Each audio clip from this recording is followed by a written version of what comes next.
god, this tea is actually like cocaine.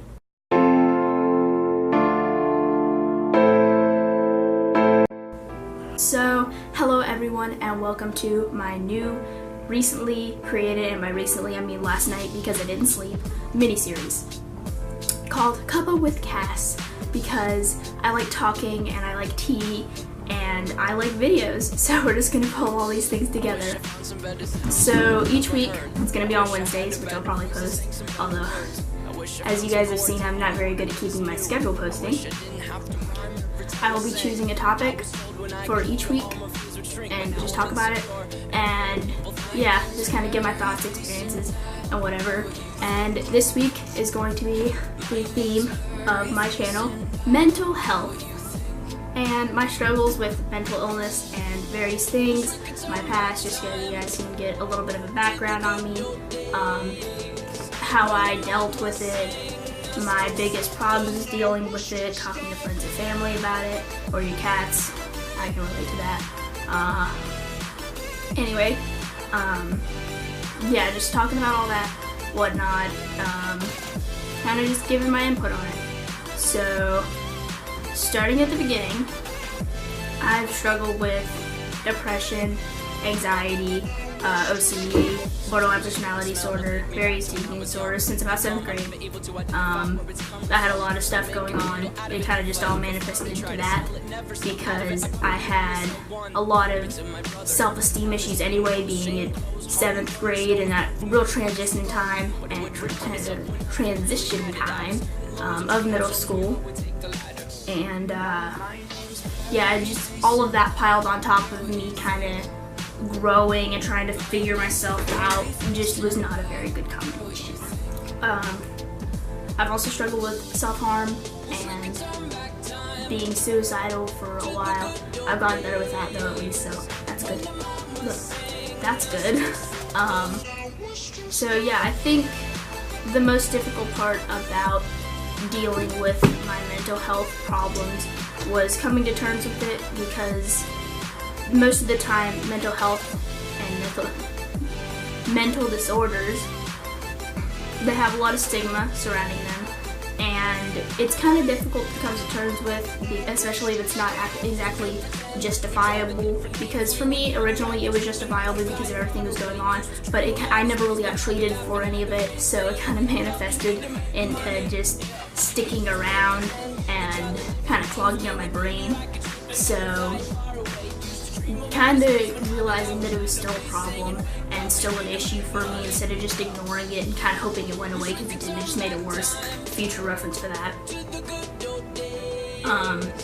I think just realizing that it wasn't my fault that it happened, because if you break your arm, 9 times out of 10 it's not going to be your fault, and nobody would blame you for falling off your bike or whatever. So you should not be blamed if you are struggling with depression or anxiety or any other mental health disorder.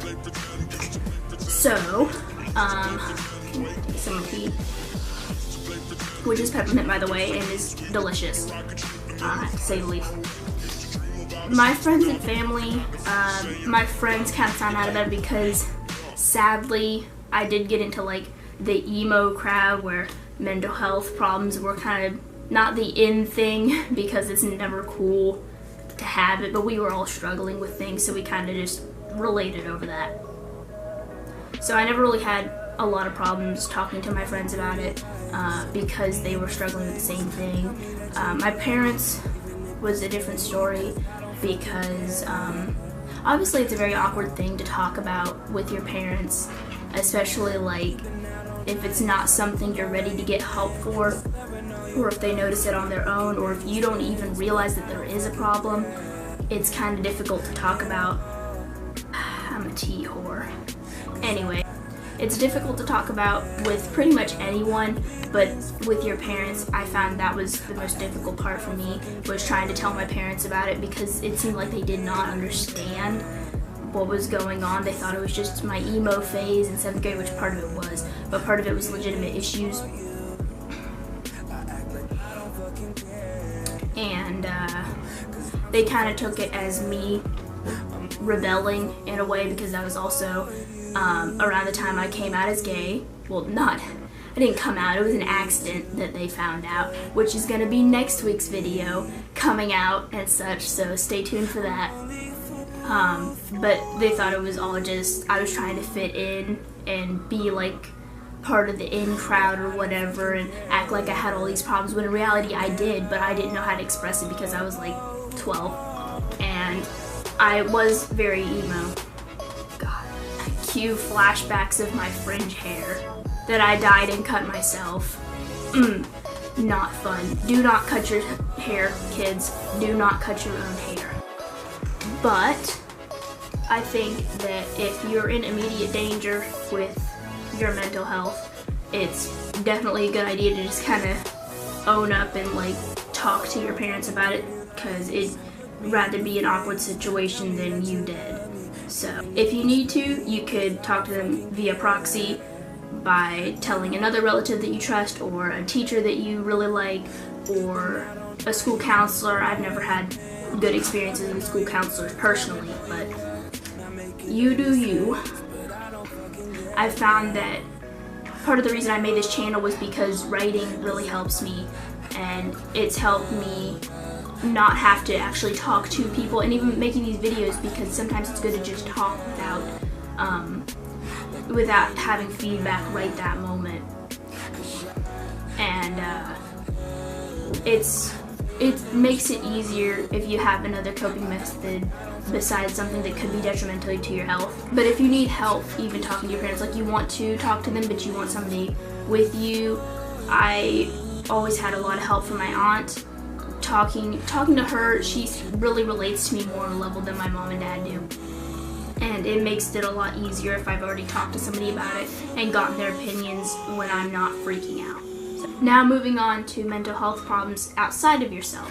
I've had a lot of friends, like I said before, who had mental health problems, and it did escalate sometimes and get kind of bad, and you never want to kind of snitch on your friends, or quote-unquote snitch, because in that situation it would be a good idea to tell someone, because you'd rather want your friend mad at you than ending up seriously hurt or dead.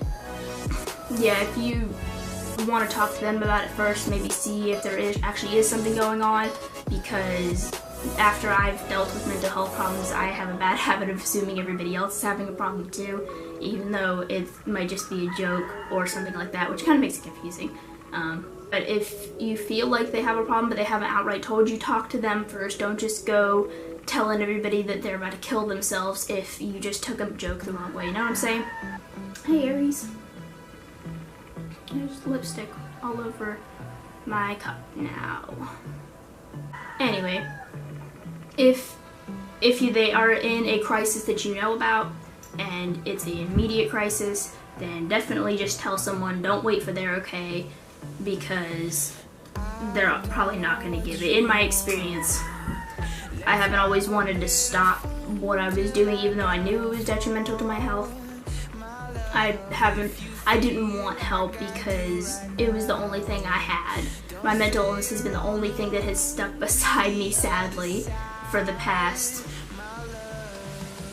4 or 5 years. I forgot my own age for a second. I'm sorry for that. It's difficult giving up something that you're so used to, because if you felt a certain way for so long, it's like you don't want to change that way that you're feeling, even if you don't like it. Like, I don't like being sad and tired all the time and completely just done with everything, but it was all I knew, so I didn't want to give that up. I didn't want to give up hurting myself or being able to have some kind of control over my situation, even though I knew that it wasn't something that was good. People were gonna find out. It was gonna end up ending badly in the long run.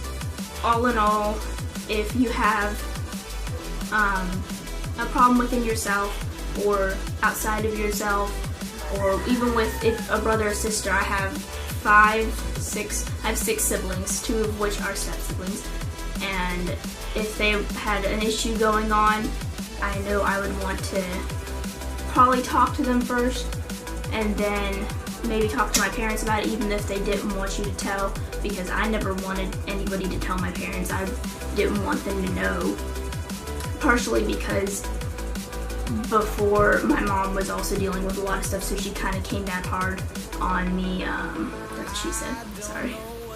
So she would kind of punish me for things that weren't necessarily my fault. Like, I did get lectured when she found out I was into girls, which, like I said, is going to be next week's story. It's a difficult thing to deal with, whether it's a mental problem you're having or it's something that somebody else is dealing with. It's a very scary thing. It's not always just depression or just anxiety or just one set thing with one set reason. It's oftentimes, especially with depression, oftentimes it doesn't have any specific cause. It's a chemical imbalance in the brain that causes it. And with eating disorders, most of the time the people who have them, they don't want to stop. I didn't want to stop. And it can feel very, very betraying if somebody tells about what happened, because then you don't have that control anymore, and I do get that. Mental illnesses sometimes, if you do something to cope with them, even though they're out of your control, you have that control over what's happening, sort of. You don't have complete control over your emotions, but you have control over how you deal with them. And it can be a good way or a bad way, but a lot of times it ends up being a bad way because it's difficult to talk about, so you never get the right resources. I never got the right resources. We did not have a very good school system that talked about mental health and about things other than just like straight up suicide. They never talked to us about self-harm, and they kind of talked about eating disorders, but only the clinical aspect of them, not the how it can affect you. And it kind of set us all up for failure because we didn't know what we were doing. We didn't know it was bad. We didn't know how to get help. If you don't get help for it, it really screws you over in the long run. I'm kind of messed up now. But it makes for good writing, so there's that. Well, I hope good writing. I mean, I think it's good. I hope it's good. It's better to get help now and try to deal with the problem as it's occurring than try to treat it later, because a lot of times it doesn't work trying to treat it later because it's already so set in that, I don't know what I was trying to say, but it's already kind of like set in, you know, and it's difficult to get out of that lifestyle and that situation after it's already been going on for 2 and 3 years.